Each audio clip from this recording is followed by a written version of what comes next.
Good morning, students.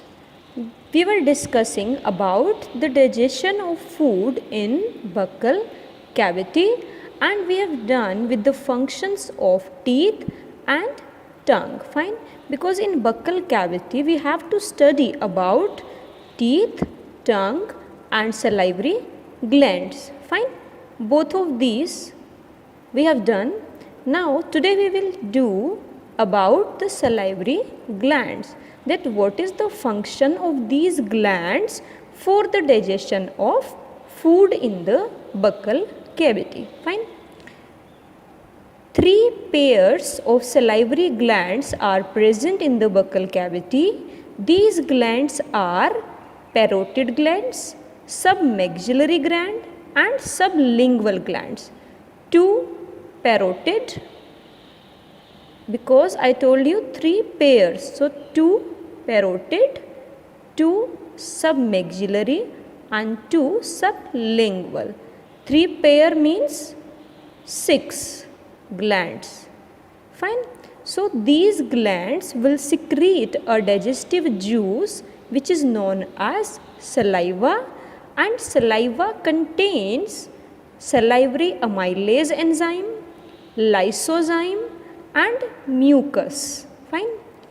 Salivary amylase will act on the food, that is starch, and starch is a very complex sugar or complex food. Salivary amylase will act on this starch and the starch will be broken down into simple sugar, that is maltose. That means saliva contains salivary amylase enzyme, and this enzyme helps in the digestion of food in the buccal cavity. Fine. Now what is the function of lysozyme? Lysozyme is antibacterial in action. Anti means against, means which act against bacteria. It will prevent your food or your body from the infection or from any bacteria or any other microbe. Fine. Now what is mucus? Mucus is a slippery fluid substance produced in the body. And what is the function of mucus? Suppose this is our complex food particle. Fine. Digestion is what? This complex food will get broken down into simple substances. Fine. And this mucus will adhere these food particles like this. Fine. So mucus will adhere these food particles and also lubricate this food so that we can easily swallow the food. This adhered food is known as bolus. Fine. So what is the function of mucus? It will adhere and lubricate the food particles. The adhered food particles are known as bolus. Now this bolus from the buccal cavity moves into pharynx. From pharynx it leads into another part of alimentary canal which is called as esophagus, and esophagus is also known as food pipe. From esophagus food enters into the stomach. But how? Because esophagus does not contain any enzyme. Then how esophagus play an important role in the digestion of the food? See, this is esophagus, a narrow wall. The food from, suppose here is pharynx. Food from pharynx passes into esophagus, but you can see the walls of esophagus are very narrow. Then how food from esophagus will enter into the next part of the alimentary canal?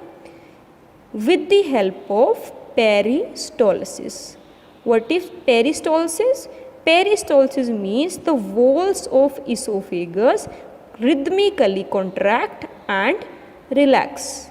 Due to the contraction and relaxation, food will get passed from esophagus into the stomach. Fine. This rhythmic contraction and relaxation is known as peristalsis. So, due to the peristalsis movements by esophagus, food will get passed into the stomach. Fine. So, we have done the digestion of food in the buccal cavity. Even from buccal cavity, food has entered into pharynx, esophagus and stomach. Fine. In our next video, we will study about the digestion of food in the stomach. But before that, we need to know that this enzyme works on starch, and is it true that starch, which is a complex sugar, will get converted into simple sugar? So let's perform an activity. So this is the activity. We will take two test tube A and test tube B.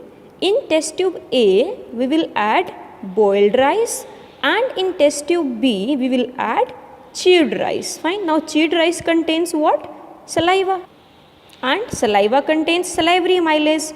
That means salivary amylase is present in this test tube. Salivary amylase.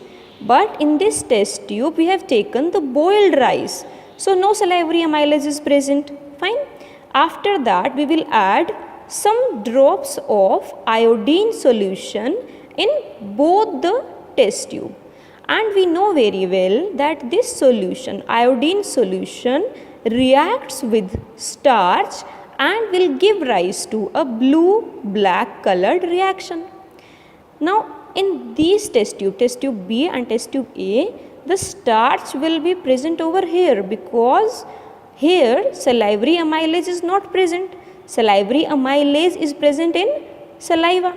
Fine. So here we will observe that in this test tube the sample will turn blue-black, but the color of sample in test tube B does not change. That means यहाँ पर आपका जो salivary amylase enzyme था उसने क्या किया, starch को break down करके सिंपल शुगर में कन्वर्ट कर दिया. तो अगर यहाँ पर स्टार्च ही नहीं होगा तो आपको कलर कैसे मिलेगा?